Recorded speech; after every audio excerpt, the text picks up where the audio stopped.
Wa aina ikhlas hada zaman? Di mana ikhlas zaman sekarang? Nggak ada. Ya. Yang ada kita ini belajar ikhlas. Barang siapa yang berbuat baik karena manusia, syirik. Al-amal li ajli nas, syirik. Wa tarkul amal li ajli nas, riya. Meninggalkan amal karena manusia, riya.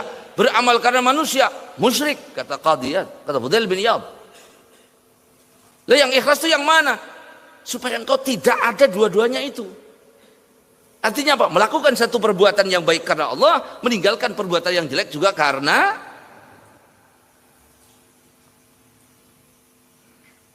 cirinya apa orang yang ikhlas? Cirinya pujian dan cacian sama. Baru kita bisa ikhlas.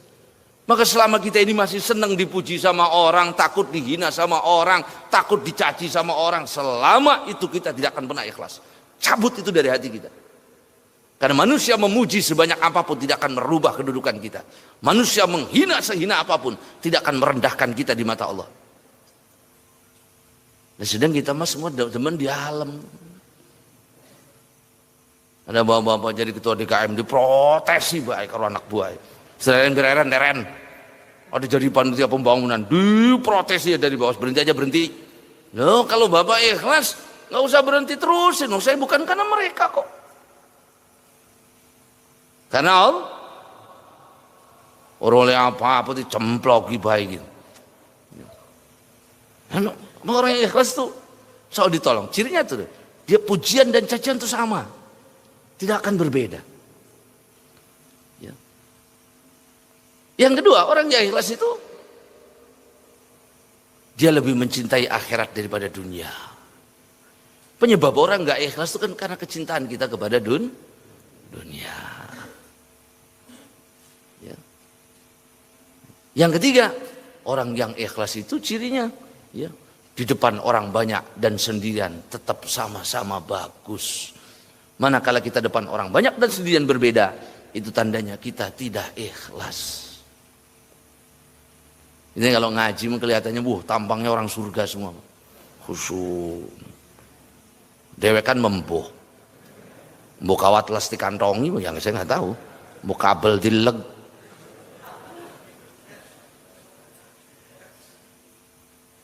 Dan main-main. Ya. Itu orang ikhlas. Ya. Orang ikhlas nggak ada kekuatan apapun. Malaikat itu nggak sanggup mencatat pak. Amalnya itu nggak bisa dicatat oleh malaikat. Tapi jangan beribadah menunggu ikhlas. Kalau kita beribadah menunggu ikhlas sampai mati nggak bakal ikhlas. Bapak jadi ketua DKM, saya belum ikhlas. Saya mati udah bakal ikhlas. Ngaji pak, nanti saya belum ketemu niat yang ikhlas, nggak bakal bisa. Maka ulama kita mengajarkan beribadahlah. Ikhlas nggak ikhlas, beribadahlah. Sambil diperbaiki ikhlasnya. Kalau beribadah nunggu ikhlas, insya Allah nggak akan ibadah sampai mati. Pak Haji. Waduh, saya belum ikhlas. Saya takut pulang dipanggil Pak Haji. Makanya karena saya belum ikhlas, saya belum daftar haji sampai sekarang. Loh, sampai mati bakal bisa. Terserah niatnya, sampai jalan diperbaiki, dibetulkan. Sehingga kemudian menjadi ikhlas. Ikhlas itu ada 3 tingkatan, Pak. Tingkatan yang pertama ini kelas PAUD. Orang yang beribadah mengharapkan sesuatu yang hanya bisa dilakukan oleh Allah. Contoh, kenapa Bapak sedekah? Mudah-mudahan Allah menyembuhkan penyakit saya. Itu ikhlas? Ikhlas. Kenapa Bapak sholat malam? Mudah-mudahan Allah mudahkan urusan saya. Ikhlas. Kenapa Bapak duha? Mudah-mudahan Allah perbanyak lapangkan rezeki saya. Itu ikhlas. Ikhlas PAUD.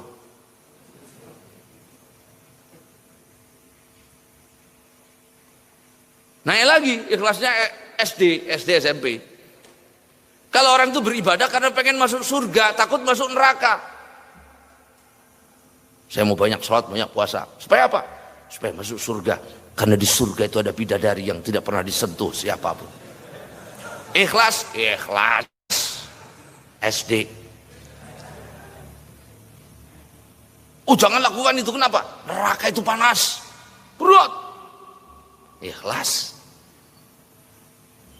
Yang tertinggi, yang makna puncaknya ikhlas, adalah orang yang beribadah semata-mata karena Allah yang berhak untuk diibadahi. Karena Allah yang berhak kita beribadah untuknya. Itu baru puncak tertingginya. Orang yang sampai kelas itu, dia tidak akan mempan dengan pandangan mata manusia, pujian manusia, cacian manusia. Tidak akan mempan dengan apapun. Kenapa? Karena yang menjadi tolak ukur hanya Allah, tidak ada yang lain. Memang sudah nyampe kelas itu, Pak. Malaikat angkat tangannya, nyatet pahalanya. Kata malaikat, ya Rabb, berapa saya tulis amal orang ini? Gak bisa pena saya mencatat berapa pahalanya. Kata Allah, gak usah ditulis, itu urusan dia dengan saya. Langsung Allah. Kalau Allah yang langsung turun tangan, oh jangan ditanya balasannya, Pak. Kalau melalui calo kan ruwet urusannya, Pak. Itu langsung pemilik. Langsung yang punya. Malaikat nggak nyalung, nggak, bukan calo. Kalau kita jual beli agak ribet gitu ya. Tapi kalau langsung milik kan, mau berapa harganya? Emang saya seneng kok. Mau berapa harganya? Langsung, nggak usah bolak-balik muter. Nah begitulah orang yang ikhlas tersebut. Ya, satu itu. Katanya nggak usah saya dikasih balasan. Saya bantu kalian selamat dari Ya'juj wa Ma'juj itu karena Allah, tidak karena yang lain. Masya Allah. Maka orang itu selama ikhlas, dia seperti gunung yang kokoh di tengah lautan, dihantam badai sehebat apapun, dia tidak akan bergeser sedikit. Iblis itu, Pak, semua orang digoda kecuali para nabi dan rasul. Yang kedua, orang-orang yang ikhlas. Illa ibadakal mukhlasin, hamba-hambamu yang ikhlas, kami tidak sanggup, kata iblis. Kami nyerah dengan hamba-hambamu yang ikhlas. Tidak sanggup kami mengganggu mereka.